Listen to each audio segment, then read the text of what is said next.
भारत में ईंधन की बचत और प्रदूषण पर लगाम लगाने के लिए केंद्र सरकार ने बिजली से चलने वाली इलेक्ट्रिक कारों के इस्तेमाल पर जोर दिया है। कई शहरों ने भी प्रदूषण कम करने की कोशिश में सार्वजनिक यातायात प्रणाली में इलेक्ट्रिक बसों का बेड़ा शामिल किया है और कई शहर इसकी कोशिश में लगे हुए हैं।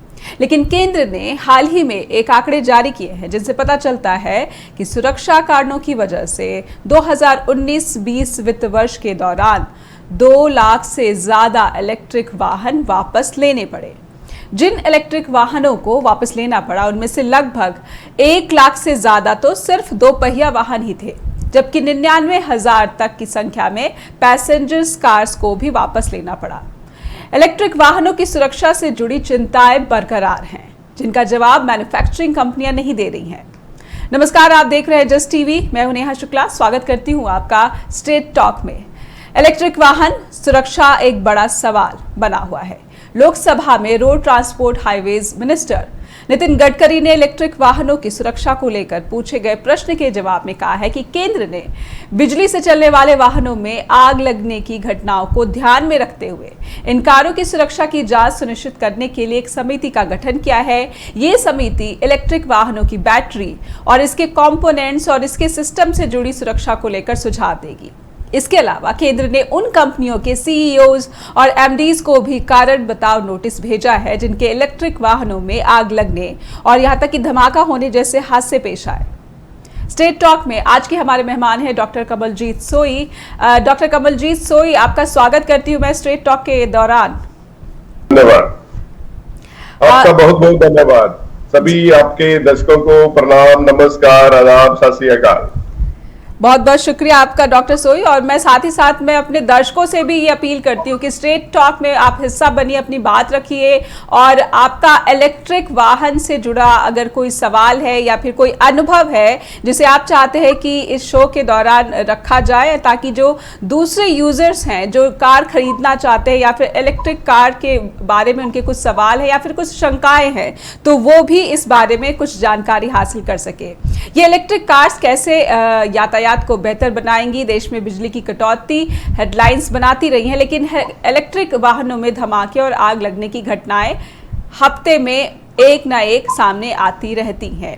इसके भविष्य को लेकर सवाल बरकरार है और हम आज शो के दौरान कुछ इसी तरह के सवाल उठाने जा रहे हैं। ये सवाल है, भारत में इलेक्ट्रिक वाहन कितने सुरक्षित है?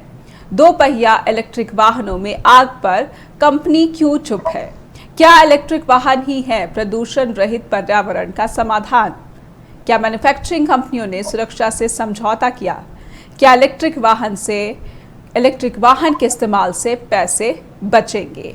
हमारे साथ है डॉक्टर कमलजीत और उनसे बेहतर कोई एक्सपर्ट नहीं है जो हमें इलेक्ट्रिक वाहन के बारे में जो तमाम शंकाएं हैं, जो तमाम चिंताएं हैं, उनको लेकर जानकारी दे सके। डॉक्टर कमलजीत, सबसे पहले तो क्या इलेक्ट्रिक वाहन से सेफ्टी जो है कॉम्प्रोमाइज की गई? जिस तरह के हादसे हमने भारत में अलग अलग हिस्सों में देखे, कहीं स्कूटर में धमाके हुए, लोग गंभीर रूप से घायल हो गए, कहीं एसयूवी में आग लगने की घटना सामने आई। देखिए नेहा जी, पहली बात तो जब इलेक्ट्रिक वाहन वर्ल्ड ओवर में आए थे जी, और आपको शायद पता होगा कि जो सबसे पहले मोटराइज्ड व्हीकल था इन 1902 के अंदर वो इलेक्ट्रिक ही था और उसमें बैटरी लगा के व्हीकल को चलाया गया था। और तब से ये व्हीकल उस समय जब आए थे तो ज्यादा पॉपुलर नहीं हो पाए थे because of the safety aspect, तो तब बंद कर दिए गए थे। और उसके बाद ये आईसी इंजन आ गया जिसमें इंटरनल कंबस्शन इंजन जिसको हम कहते हैं, जो आजकल जिसमें डीजल फॉसिल फ्यूल जिसमें यूज होते हैं, चाहे वो डीजल हो, चाहे पेट्रोल हो, चाहे वो सीएनजी हो जी। लेकिन पिछले 8-10 साल से जब मैं अपनी रोड सेफ्टी के ऊपर स्टडी कर रहा था नीदरलैंड्स में, तो तब हम वहां पे यूरोपियन कंट्रीज में ये बड़े पॉपुलर इलेक्ट्रिक व्हीकल्स हैं बिकॉज एक तो इसमें पोल्यूशन की जो मात्रा है वो बहुत कम होती है। दूसरा जो सबसे मेजर कारण है कि आपकी कॉस्ट ऑफ रनिंग बहुत कम है।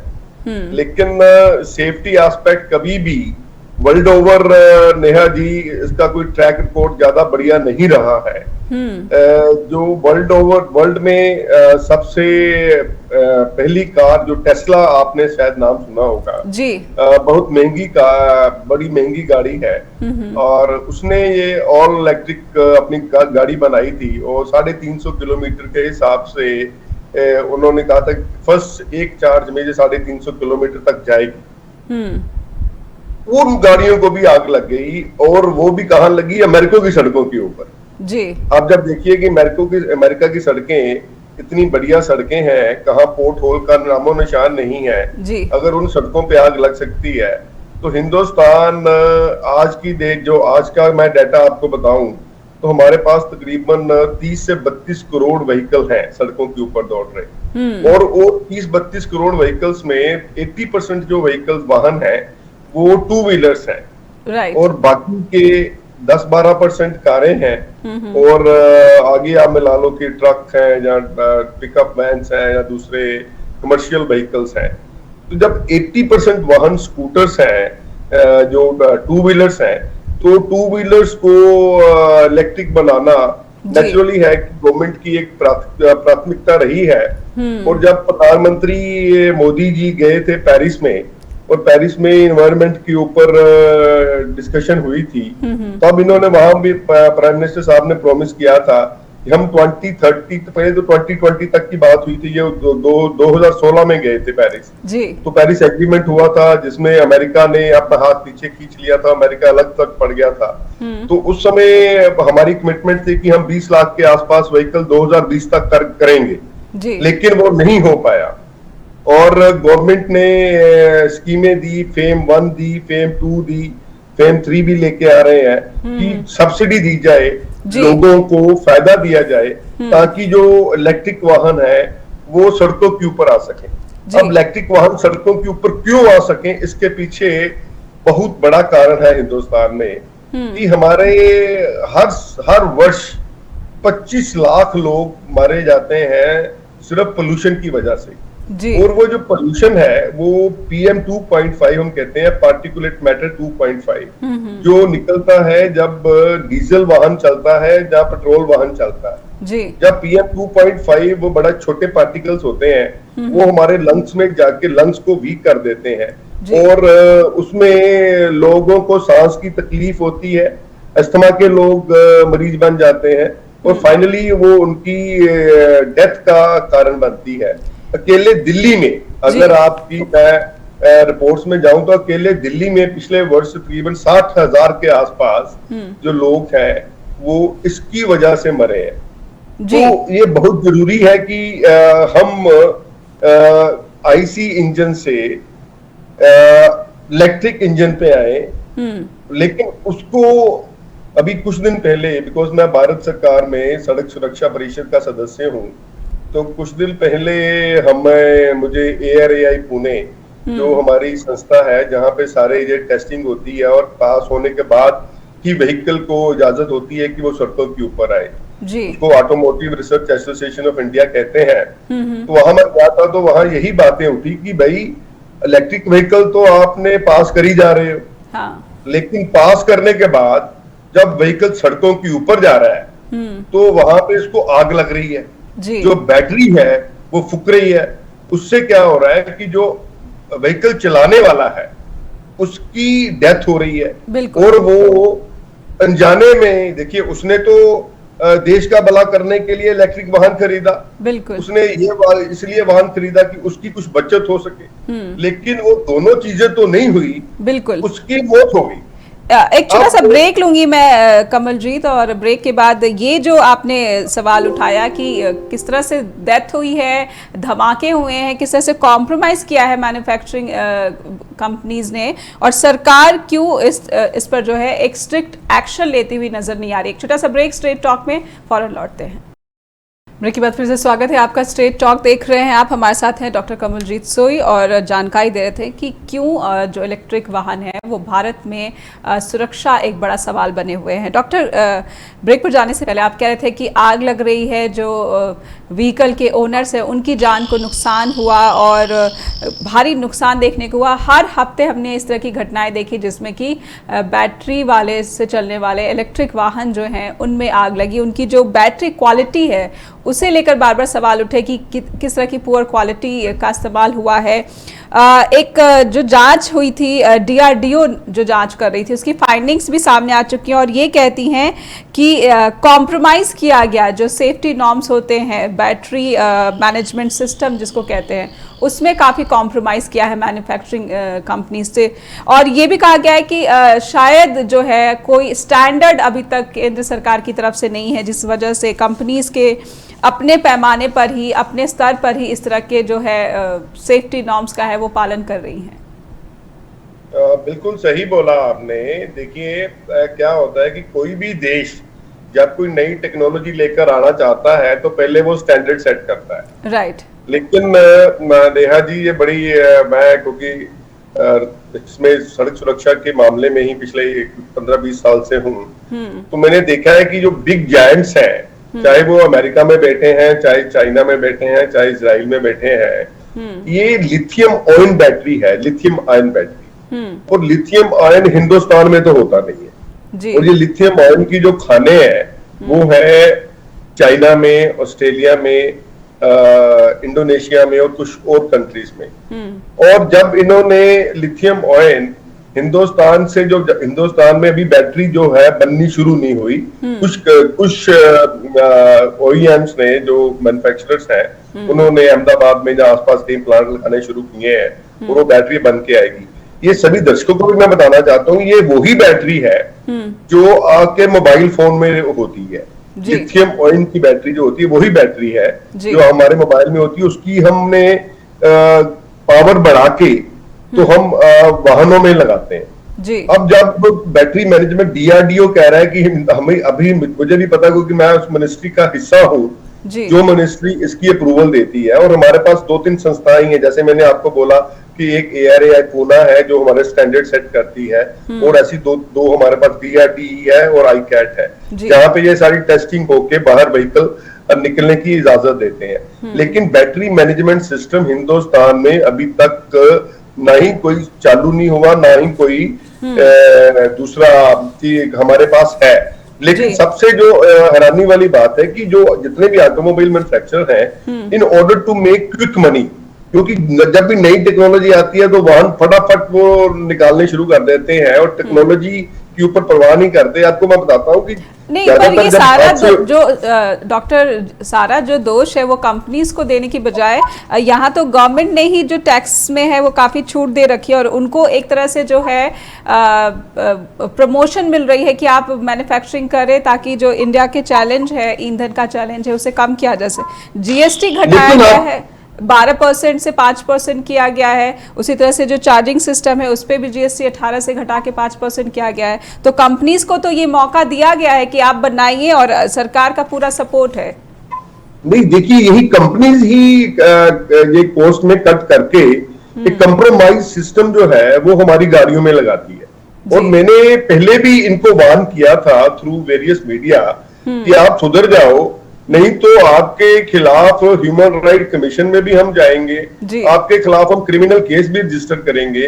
आप घटिया किस्म का इलेक्ट्रिक सिस्टम जो है, देखिए ये जो वायरिंग सिस्टम है, बैटरी के साथ कितने कनेक्टर्स हैं, वो वायरिंग सिस्टम है, वहां पे अगर स्पार्क होता है तो तब ये आग लगती है। और दूसरी एक बहुत, हिंदुस्तान में हम जिस कंट्री में रहते हैं, हमारा वेदर कंडीशन जो है वो बड़ी हॉस्टाइल है। हमारे आपने देखा होगा कि कई जगह पे तो 50 डिग्री सेंटीग्रेड टेम्परेचर पहुंच जाता है, कई जगह पर 40-45 गर्मियों में चला जाता है। जब इतना हॉट वेदर है तो उस वेदर कंडीशन के लिए जो ये बैटरीज है, आई हैव माई डाउट्स कि पता नहीं है कैसे ये कंप्रोमाइज कर रहे हैं। अगर अमेरिका में टेस्ला में आग लग सकती है जी, और उस कंडीशन में उस तरह की रोड्स के ऊपर, और हमारे यहाँ पे बिल्कुल चांसेस है आग लगने की, हाई परसेंटेज रिस्क है हिंदुस्तान की सड़कों के ऊपर। अब उसके लिए जब भी बात करता हूं तो मैं हमेशा इनको कहता हूं कि आप एक जो बैटरी रखने के लिए जो कंपार्टमेंट बनाते हैं, जो चैम्बर बनाते हैं, वो आप ऐसा बनाइए कि अगर बाई चांस बैटरी के साथ, देखिए व्हीकल है, सिस्टम है, उसमें इलेक्ट्रिक कनेक्शंस है, पावर आ रही है, अगर बाई चांस उसमें कोई हादसा होता है तो वो हादसे की रिस्क जो है वो पैसेंजर को ना हो जाए। जो ओनर ऑफ द व्हीकल है, जो व्हीकल के ऊपर बैठा हुआ है, उसको नुकसान ना हो। और जो चैम्बर अगर स्ट्रॉन्ग होगा, टेस्ला ने क्या किया नेहा जी, मैं बताना चाहता हूं आपको। टेस्ला ने अपनी बैटरी को रखने के लिए एक स्ट्रॉन्ग बुलेट प्रूफ चैम्बर बना के अब वो आ रहे हैं, ताकि अगर देखिए बड़ी ना इंटरेस्टिंग बात है ये बैटरी। अब देखिए क्या होता है कि एक जो बैटरी है वो हैवी बैटरी है। इसमें है क्या, इसमें एक मोटर है और एक बैटरी है जी, और 60-70% कंपोनेंट व्हीकल का बैटरी है जी। अब जब इतना बैटरी के ऊपर हम जोर दे रहे हैं तो बैटरी को सेफ होना, इलेक्ट्रिक सिस्टम का बढ़िया होना व्हीकल में बहुत जरूरी है। तो उसके लिए जो मैन्युफैक्चरर्स हैं जी, जो ये मैन्युफैक्चर कर रहे हैं, उनका क्वालिटी के ऊपर कंट्रोल करना, क्वालिटी प्रोडक्ट देना, उसमें कॉम्प्रोमाइज ना करना बड़ा जरूरी है। मैं तो गडकरी साहब को मैं मिला था लास्ट वीक और उनको मैंने ये भी बोला था कि आप क्रिमिनल केस इनके ऊपर रजिस्टर करो। बिल्कुल क्रिमिनल केस होना चाहिए जी। एक छोटा सा ब्रेक लूंगी मैं कमलजीत, और आपके पास दोबारा आऊंगी और मैं चाहूंगी कि आप बात पूरी कीजिए कि गडकरी साहब से जब आप मिले थे तो किस तरह की रिकमेंडेशन दी थी और उनकी तरफ से क्या जवाब आया। एक छोटा सा ब्रेक, और दर्शकों से अनुरोध बार बार करती हूँ कि इलेक्ट्रिक वाहन को लेकर आपकी क्या सोच है, क्या विचार है, हमसे संपर्क जरूर करें। नंबर आपके टीवी स्क्रीन पर चल रहे हैं। एक छोटा सा ब्रेक, फौरन हाजिर होते हैं। ब्रेक के बाद फिर से स्वागत है आपका। आप देख रहे हैं स्ट्रेट टॉक। हमारे साथ हैं डॉक्टर कमलजीत सोई। और डॉक्टर, ब्रेक पर जाने से पहले आप कह रहे थे कि गडकरी साहब से आपने मुलाकात करके कुछ रिकमेंडेशंस की थी और कुछ सुझाव दिया था, तो क्या आश्वासन मिला गडकरी साहब की तरफ से? देखिए, क्योंकि मैं भी उसी मिनिस्ट्री का एक हिस्सा हूँ, तो गडकरी साहब के अलावा जो भी हमारे ऑफिसर कंसर्न है उनके साथ भी मेरी मुलाकात हुई जी। और ये बात स्ट्रेस की गई कि ये जितनी ये कंपनीज है, इनको लाइसेंस देने से पहले इनको ये सुनिश्चित कर लिया जाए कि ये कंप्रोमाइज नहीं करेंगी, और अगर कोई हादसा होता है तो क्रिमिनल केस रजिस्टर किए जाए। देखिए, जो ह्यूमन लाइफ है ये सबसे ज्यादा इंपॉर्टेंट है, और ह्यूमन लाइफ और खास तौर पे सड़की हादसों में आपको कोई रीटेक नहीं मिलता है। आप टीवी पे बैठे हैं, कोई रीटेक ले लेंगे, कोई कट करके फिर एडिटिंग कर लेंगे, लेकिन यहाँ पे तो एक बार में गया और less than a second you are gone. तो वो कॉम्प्रोमाइज हम सड़कों पे नहीं कर सकते हैं। तो देखिए, पता शुरू से ही मैंने देखा है कि ऑटोमोबाइल जो जायंट्स हैं वर्ल्ड ओवर, वो हिंदुस्तान को एक डंपिंग ग्राउंड समझते हैं कि हिंदुस्तान को डंप कर लो, क्योंकि हिंदुस्तान की पॉपुलेशन बहुत है, व्हीकल की तादाद बड़ी है, तो इसको डंप करके आप व्हीकल अपना अपना माल बेचो। अब ये माल बेचने वाली जो एक थॉट है ना, वो थॉट चेंज करनी पड़ेगी। आपको शायद पता होगा कि हिंदुस्तान में भी हमने पहले हमारा होता था वर्ल्ड में न्यू कार असेसमेंट प्रोग्राम, अब हिंदुस्तान में भी Bharat new car assessment programme हम लेके आए हैं कि जो भी गाड़ी सड़कों के ऊपर आएगी पहले यहाँ पे उसको क्रैश टेस्ट करेंगे। और जब मैं ये सजेशंस दे रहा था तो मैंने ये भी बोला मंत्री साहब को कि जितने वाहन है जो इलेक्ट्रिक व्हीकल्स हैं उनको भी पहले क्रैश टेस्ट करके देखिए आप, कि उसका क्रैश टेस्ट हो, और क्रैश टेस्ट में ये ना हो जाए कि अगर कहीं छोटा मोटा भी एक्सीडेंट होता है तो उसमें आग लग जाए और आदमी जो उसके ऊपर या उसके अंदर गाड़ी में है उसकी डेथ हो जाए, और ये डेथ नहीं होगी, जो हत्या होगी, क्योंकि हम अगर जानबूझ के वो कर रहे हैं। नेहा, आपको दर्शकों को भी मैं ये बताना चाहता हूँ कि 1 किलोवाट की जो बैटरी है उसमें गाड़ी या स्कूटर जो 2-2.5 किलोमीटर के आसपास जाता है जी। अगर आप 100 किलोमीटर की देना चाहते हो एक चार्ज में, तो आपको काफी हैवी बैटरी यूज करनी पड़ती है। वो जो हैवी बैटरी है वो एक व्हीकल का कंपोनेंट बनती है, और वही कारण बनती है कि अगर कोई हादसा हो जाता है तो उसमें नुकसान बड़ा हो जाता है, आग लग जाती है। उसी चीजों को रोकना बड़ा जरूरी है। और मुझे लगता है कि जब आगे से हम बैटरी जो 2 व्हीलर वाले बैटरी बनाएंगे, तो जहां पे बैटरी का चैम्बर है, जहां पे बैटरी को रखना है, वो इतना स्ट्रॉन्ग हो जाए कि उसकी आंच जो है वो पैसेंजर के ऊपर ना आए और साथ में आग ना लग सके। देखिए, और साथ में ये भी होना चाहिए कि जो सेंसर फिटिंग हो कि बाई चांस कहीं से स्पार्क है तो व्हीकल वहीं पे बंद हो जाए, ताकि पता चल सके कि इसमें कोई मेल फंक्शनिंग हो रही है। देखिए, एज इट इज ही हिंदुस्तान का जो इलेक्ट्रिक व्हीकल प्रोग्राम है ये बड़ा स्लो चल रहा है, और स्लो इसलिए चल रहा है जी। कि हमारे पास इलेक्ट्रिसिटी तो है ही नहीं। बिल्कुल। आप इतने लंबे लंबे कट लगते हैं, और वो जो इलेक्ट्रिसिटी हम बनाते नहीं है नेहा, बड़ी इंटरेस्टिंग बात है जी। चाहे मैं सरकार का नुमाइंदा होने के, सरकार के ही उलट थोड़ी सी बात कर रहा हूं, हमारी 80% इलेक्ट्रिसिटी तो कोल से बनती है। बिल्कुल। और कोल खुद ही पोल्यूशन का कारण है। तो जितनी ज्यादा इलेक्ट्रिसिटी हम प्रोड्यूस करेंगे, उतना ज्यादा कोल को इसी यूज से जुड़ा करेंगे। अगला सवाल है, there is a study doctor, जिसमें ये कहा गया, नेचर मैगजीन है, उसने कहा है कि इलेक्ट्रिक वाहन ज्यादा प्रदूषण फैलाते हैं। अगर भारत की बात की जाए, क्योंकि भारत का जो स्ट्रक्चर है, जो ज्योग्राफी है, वो इस तरह का है अलग अलग राज्यों का, कि कुछ राज्यों में तो ज्यादा प्रदूषण फैलाते हैं इलेक्ट्रिक वाहन। उन्होंने 600 वाहन। जी, ये सही बात है। रीजन नहीं, उसका रीजन मैं पहले आपको, शायद आपने क्वेश्चन बाद में पूछा, मैंने पहले बता दिया जी, जी, कि जो इलेक्ट्रिक प्रोडक्शन है, जी, जो बिजली की प्रोडक्शन है, वो कोल से होती है। और कोल से जब प्रोडक्शन होगी तो पोल्यूशन तो पहले निकलेगा। बिल्कुल। अब हम कॉपी करते हैं, लोग बात बड़ी बड़ी करते हैं, हम कॉपी करते हैं यूरोप की, और कॉपी करते हैं अमेरिका की और ऑस्ट्रेलिया की और चाइना की। वहां तो पावर ही न्यूक्लियर पावर है। जितनी पावर घरों में आती है वो न्यूक्लियर पावर है। हमारे पास थर्मल पावर है। हम सोलर की तरफ जा रहे हैं, सोलर की तरफ जाने में पता नहीं कितने साल लगेंगे अभी हमें। अभी हमारे पास देखिए, जो मर्जी हम पॉलिटिशियंस की बात करें, लेकिन ये सच्चाई है। पहले जो इलेक्ट्रिसिटी जहां से आप जनरेशन कर रहे हो, उसको तो सोर्स आप ठीक करो, उसका सोर्स हम ठीक कर नहीं रहे। आपको शायद पता होगा कि जब Manmohan Singh ji prime minister of India थे, तो तब पंजाब में एक न्यूक्लियर प्लांट लगना था राजपुरा के पास जी। तो लोगों ने हू हल्ला मचा दिया था कि भाई यहाँ न्यूक्लियर प्लांट मत लगाओ, रेडिएशंस आएंगी और लोगों को बीमारियां होंगी, लोग मरेंगे। अब टोटल प्रोडक्शन बाखड़ा नंगल डैम को छोड़ दो, वहां पे हाइड्रो से हम पावर ले रहे हैं। बाकी जगह पे जितने भी पावर प्लांट है, वहां पे कोल से इलेक्ट्रिसिटी प्रोडक्शन हो रही है। और आप जब देखो, आपको शायद आप भी खबरें देती होंगी कि देखो जी, रोपड़ में कोल खत्म हो गया, वहां पे कोल खत्म हो गया, गोविंदवाल में कोल नहीं आ रहा। तो दोनों ही, ये जो आप उदाहरण दे रहे हैं, दोनों ही पैमानों पर, एक सेफ्टी का पैमाना है और दूसरा प्रदूषण का पैमाना है। तो इलेक्ट्रिक व्हीकल्स, अभी आज की बात की जाए तो इन दोनों ही पैमानों पर असफल नजर आ रहे हैं। एब्सोल्युटली, इसमें तो कोई डाउट है नहीं। और मैंने जब हमारे सेमिनार्स होते हैं, जब मीटिंग्स होती हैं, तो मैंने इनको बोला था कि पहले आप जितने पब्लिक सर्विस व्हीकल्स हैं, चाहे वो स्कूल बसेस हैं, चाहे वो आपकी पंजाब रोडवेज की बसेस हैं, पीआरटीसी की बसेस हैं, पहले इनको इलेक्ट्रिक कर लो आप।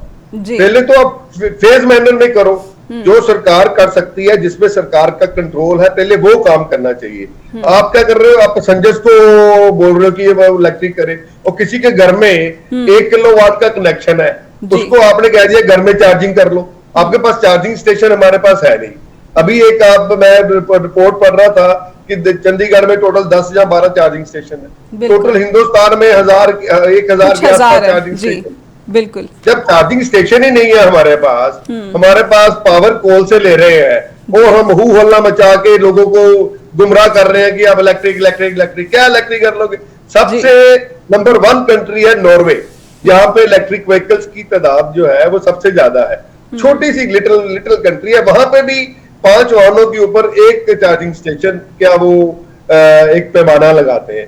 अब हमें ये जो ट्रांजिशन है जी, आइस इंजन से इलेक्ट्रिक व्हीकल की तरफ, ये थोड़ा सा मुझे लगता है कि स्लोली करना चाहिए। और साइमल्टेनियसली जो इलेक्ट्रिक प्रोडक्शन है, उसको हमें कोल से न्यूक्लियर पे आना चाहिए, कोल से हाइड्रो पे आना चाहिए, कोल से थर्मल इस पे आना चाहिए, सोलर पे आना चाहिए। हमारी इलेक्ट्रिसिटी क्लीन होनी, ग्रीन होनी चाहिए।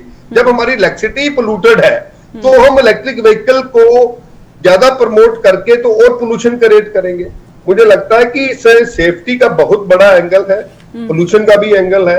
लेकिन जो सुझाव आप दे रहे हैं डॉक्टर, जो सुझाव दे रहे हैं कि हमें पहले तो अपनी जो ऊर्जा जनरेशन है, जो बिजली की पैदावार है, उसका सिस्टम ही बदलना चाहिए। मुझे लगता है कि बहुत ज़्यादा लंबा वक्त लग जाएगा और प्रदूषण से जो चुनौतियां देश झेल रहा है वो उससे निजात नहीं मिलेगी। लेकिन 2050 तक एक अनुमान लगाया गया है कि देश में 75% जो वाहन होंगे वो इलेक्ट्रिक वाहन होंगे, क्योंकि पूरा जोर जो मौजूदा वक्त में भारत में दिया जा रहा है वो इलेक्ट्रिक वाहन पे दिया जा रहा है। अगर मिनिस्ट्री के भी वर्किंग को हम देखें तो मिनिस्ट्री की वर्किंग ऐसी रही है, नितिन गडकरी की वर्किंग ऐसी रही है कि इलेक्ट्रिक वाहन पे फोकस बहुत ज्यादा है। आई डोंट एग्री, मैं नहीं एग्री करता कि 2050 तक आप वाहन जो है इतने 75% आप इलेक्ट्रिक कर लोगे। मुझे ये सिर्फ और हवा में बातें हैं, चाहे जो मर्जी कहता हो, चाहे मेरा मंत्री कह रहा है, टोटल हवा में बातें हैं। क्योंकि हमारे पास सारा, मैंने बताया आपको कि यूरोप में अभी तक 25-30 साल हो गए करते करते, तो अभी तक भी उनके पास 15-20% तक ही हम वो पहुंच सके हैं। वहां पे छोटी कंट्रीज है, न्यूक्लियर पावर है। हमारे पास देखिए, ये नहीं है कि न्यूक्लियर पावर हम कर नहीं सकते हैं, लेकिन हमारी थिकली पॉपुलेटेड कंट्री है, जहां पे भी न्यूक्लियर प्लांट लगाने जाती है पावर के लिए, वहां पे रिजेंटमेंट शुरू हो जाती है और लोग लगाने नहीं देते। और हमारे खुद को देखिए, पता क्या होता है, हमारे पास इंफ्रास्ट्रक्चर अभी है नहीं। बिल्कुल, इंफ्रास्ट्रक्चर ही नया नहीं है हमारे पास। चार्जिंग स्टेशन तो चाहिए मुझे, अगर मैं जा रहा हूँ कहीं रास्ते में मेरी चार्जिंग खत्म होगी तो मैं कहां पे जाऊंगा। अब भगवंत मान जी पंजाब में वो कह रहे हैं जी हम बिजली 300 यूनिट फ्री कर देंगे, 1 किलोवाट के कनेक्शन है। टोटल 60 से 65 लाख के आसपास हमारे कंज्यूमर्स हैं, और कंज्यूमर्स के पास अगर आप किलोवाट के हिसाब से कनेक्शन देखोगे तो ज्यादातर लोगों के पास लेस देन 5 किलोवाट के कनेक्शन है। और जब उन कनेक्शंस में आप चार्जिंग कैसे करोगे यार, ये बहुत एक मुझे लगता है कि चिकन एंड एग वाली बात है। ये इसको बिल्कुल होना चाहिए। पर एक बात और बड़ी इंटरेस्टिंग है कि टोटल अगर आप कंट्रीब्यूशन करो तो जो ट्रांसपोर्टेशन है, this contributes less than 15% to total pollution. अगर 100% पोल्यूशन है हमारे हिंदुस्तान में, तो ट्रांसपोर्टेशन कंट्रीब्यूट करती है 15%। आप उस 15% के पीछे पड़ गए। जो फैक्ट्रियों से पोल्यूशन निकल रहा है उसके पीछे नहीं पड़ रहे हो आप, जो नदी नालों से पोल्यूशन निकल रहा है उसके पीछे नहीं पड़ रहे हो आप।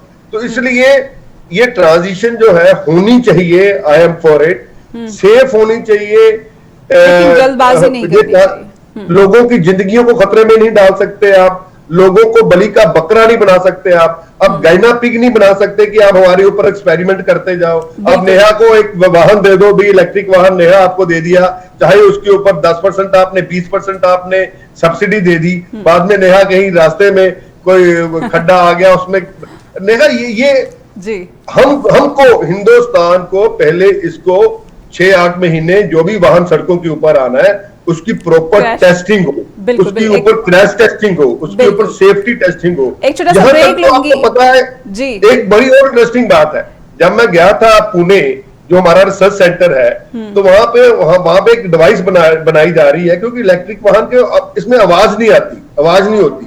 वहां पे एक डिवाइस बनाई जा रही है कि जो इलेक्ट्रिक वाहन में लगाई जाएगी, जिसके ऊपर आवाज आएगी कि जब वाहन निकलेगा तो आवाज आएगी, ताकि जो लोग सड़कों के ऊपर चल रहे हैं वो आवाज सुन सके।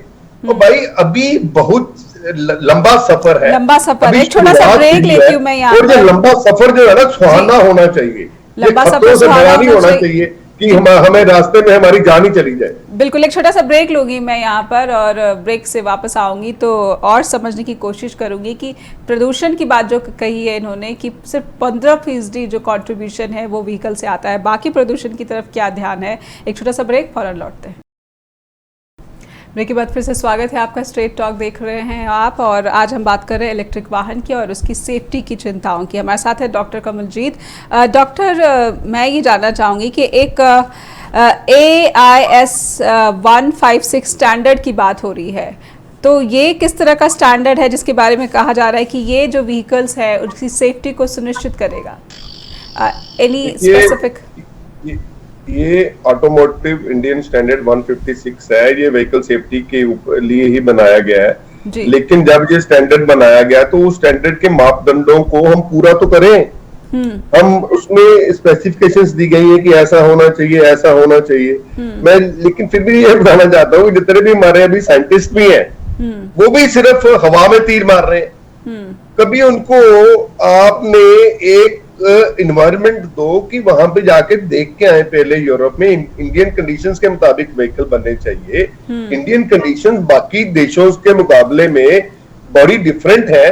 हम यूरोप नहीं है जी, हम अमेरिका नहीं है। वहां पे टेम्परेचर 50 डिग्री सेंटीग्रेड नहीं जाता है जी। वहां पे 29 डिग्री टेम्परेचर चला जाए 30 डिग्री तो वो लोग तो समुद्र में चले जाते हैं। वो कहते हैं जी हाँ हाहाकार मच जाती है। I was in Canada just few weeks back, तो वहां पे टेम्परेचर 27 चला गया तो वहां हाहाकार मच गई। लोग यहाँ पे तो हम 50 डिग्री में भी हम लोग काम करते हैं नेहा जी। तो इसलिए लोग, मैं ये कहना चाहता हूं जितनी भी आपके चैनल के थ्रू इंडस्ट्री सुन रही है कि लोगों की डेड बॉडीज के ऊपर बिजनेस ना करो। बिजनेस करने के और भी तरीके हैं, पैसा कमाने के और भी तरीके हैं। ये मोड ऑफ ट्रांसपोर्टेशन जो है, this is a mode of transportation. बिल्कुल। एक अभी बच्चा जिसने जन्म लेना है उससे लेकर जब आखिरी सांस तक जो बंदा है वो ट्रांसपोर्टेशन यूज करता है नेहा जी। बिल्कुल। क्योंकि माँ के गर्भ में पल रहे बच्चे को भी ट्रांसपोर्टेशन की जरूरत है और आखिरी सांस लेने वाले बुजुर्ग को भी ट्रांसपोर्टेशन की जरूरत है। बिल्कुल। तो इसलिए अगर इतनी इंपॉर्टेंट हमारे लिए ट्रांसपोर्टेशन है तो वो सेफ ट्रांसपोर्ट जरूर होनी चाहिए। अगर उसमें सेफ्टी एंगल हम नहीं देखते हैं तो सबसे सारी चीजें जो दरी की दरी रह जाएंगी। तो मैं सभी हमेशा ही कहता हूं कि don't do business on dead bodies at least यार, हैव सम कुछ ना कुछ तो हम लोगों में इंसानियत कोई होनी चाहिए। कि जब भी ना, मैं आपको एग्जांपल देता हूं, मैं ये किस्सा सुनाता हूं आपको। 2-3 साल पहले, इवन लास्ट ईयर तक लोग मुझे बड़े बुलाते थे कॉन्फ्रेंसेस में कि इलेक्ट्रिक व्हीकल एक्सपर्ट हैं, ये हमारे हक की बात करेंगे, इंडस्ट्री की बात करेंगे। जब मैंने उनसे जाके क्वेश्चन पूछना शुरू किया कि भाई इसमें सेफ्टी तो बताओ, इसमें ये तो बताओ कि आपकी इलेक्ट्रिक आ कहां से रही है, जब चार्जिंग स्टेशन बनाओगे तो चार्जिंग स्टेशन कितने दायरे पे बनाओगे, चार्जिंग स्टेशन में कितनी आप कितने रुपए घंटे के लिए चार्जिंग आप हमसे चार्ज करोगे। ये लोगों को भी पता ही नहीं है। जब आप चार्जिंग स्टेशन पे चार्जिंग कराने जाओगे तो आपका बिल कितना आएगा। अभी तो आपको पता है ना कि 100 रुपए लीटर में डीजल डलवाना है या पेट्रोल डालना है। जब चार्जिंग कराने जाओगे तो 4 यूनिट बिजली यूज करोगे तो वो भी आपसे 60-70 रुपए लेगा। ये सारी चीजें बिल्कुल खुले में होनी चाहिए। पहले तो जब ये लोग मुझे बुलाते थे मैं बड़ी बड़ी तारीफें करते थे, बाद में इन्होंने कहा यार ये तो सेफ्टी की बात करता है, ये तो इलेक्ट्रिक जनरेशन की बात करता है। तो वो लोग धीरे धीरे ना कन्नी काटने शुरू कर दिए। तो ऐसे में इस पूरे सिनेरियो को अगर हम जो है अगर आकलन करना चाहे इस स्थिति का, तो क्या ऐसा है कि क्योंकि एक ये भी प्रोजेक्शन है कि 2023 तक जो भारत है दुनिया का सबसे घनी आबादी वाला देश बन जाएगा, तो सबसे बड़ी आबादी वाले देश में जो व्हीकल है, जो ट्रांसपोर्ट है, वो अभी भी एक सबसे बड़ी चुनौती लग रही है। क्योंकि सेफ जो ट्रैवल है वो क्या फिर यही ऑप्शन रह जाएगा कि जो हम परंपरागत जो पेट्रोल और डीजल के जो वाहन है उसी का इस्तेमाल कर पाएंगे। क्योंकि जिस तरह के आपने एनर्जी एफिशिएंसी की बात की, इसमें तो बहुत लंबा वक्त लगने वाला है। नहीं, आपने बहुत अच्छी बात, बड़ी अच्छा क्वेश्चन आपने पूछा है। हमें फ्यूचर के लिए पब्लिक ट्रांसपोर्ट पे जोर देना पड़ेगा।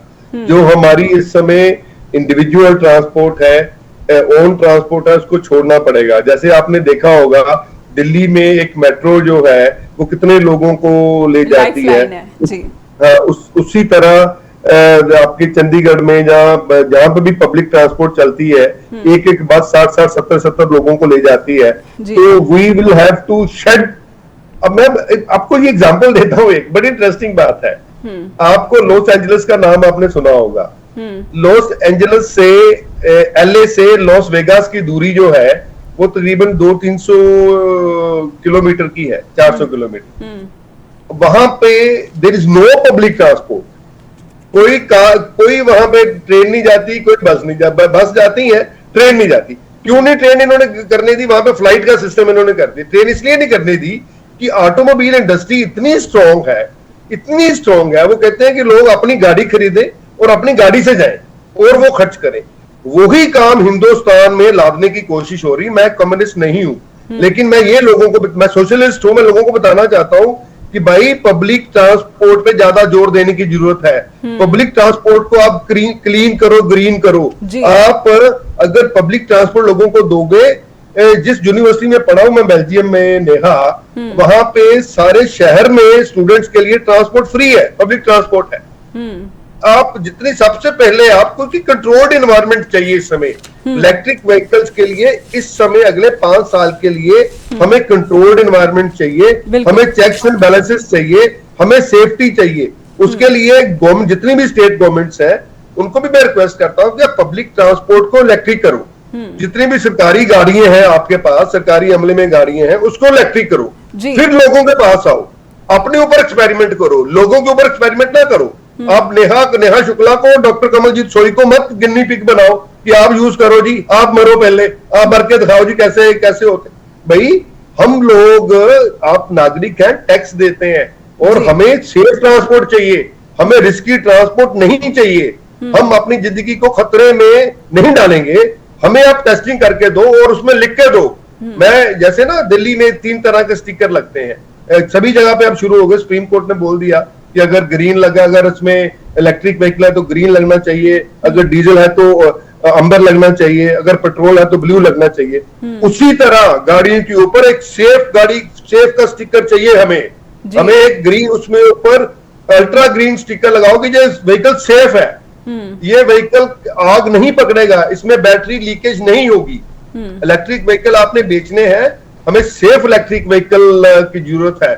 हम कंपनी के प्रॉफिट के लिए अपनी जान खतरे में नहीं डाल सकते हैं। इस समय लोग पैसा, क्योंकि पता क्या होता है, नई टेक्नोलॉजी आती है ना, तो हिंदुस्तानी फटाफट लेने जाते हैं कि फटाफट ये इलेक्ट्रिक व्हीकल ले लो, कोई खर्चा नहीं आएगा। मेरे पास भी जो लोग काम करते हैं वो, सर वो इलेक्ट्रिक व्हीकल ले दो सर। मैं क्या होगा इलेक्ट्रिक व्हीकल? सर उससे खर्चा नहीं आना जी, बिजली जो चार्जिंग करो, एक चार्जिंग में पूरा दिन निकल जाना, डीजल नहीं लगेगा, पेट्रोल नहीं लगेगा। लेकिन उसके साथ जो खतरे हैं उसके लिए हमें तैयार रहना चाहिए। और गवर्नमेंट ऑफ इंडिया को समय समाप्त हो रहा है कमलजीत जी, तो बहुत बहुत शुक्रिया। और आपने इतने विस्तार से हमें ये जानकारी दी, हमारे दर्शकों के लिए जानकारी दी कि किस तरह से जो कॉन्सेप्ट इलेक्ट्रिक वाहन का है, इस पर जल्दबाजी नहीं दिखानी चाहिए। सुरक्षा एक बहुत बड़ा खतरा लगातार बना हुआ है, लगातार सवाल बना हुआ है। बहुत बहुत शुक्रिया फिर से करना चाहूंगी डॉक्टर कमलजीत सोई का। और अपने स्टेट टॉक के दर्शकों से मैं अपील करूंगी कि इलेक्ट्रिक वाहन का अगर आप इस्तेमाल करना चाहते हैं तो सुरक्षा का जो सवाल बना हुआ है भारत के अंदर, इसे ज़रूर आप ध्यान से देखें, सोचें, समझें, परखें। और क्या जिस पैसे की बचत करने के लिए आप इलेक्ट्रिक वाहन का इस्तेमाल करना चाहते हैं या खरीदना चाहते हैं, वो कहीं जान पर भारी तो नहीं पड़ने वाला, क्योंकि अभी स्थिति जो है वो स्पष्ट नहीं है। फिलहाल स्टेट टॉक में आज के लिए बस इतना ही। फिर मिलेंगे एक और बड़े मुद्दे के साथ। नमस्कार।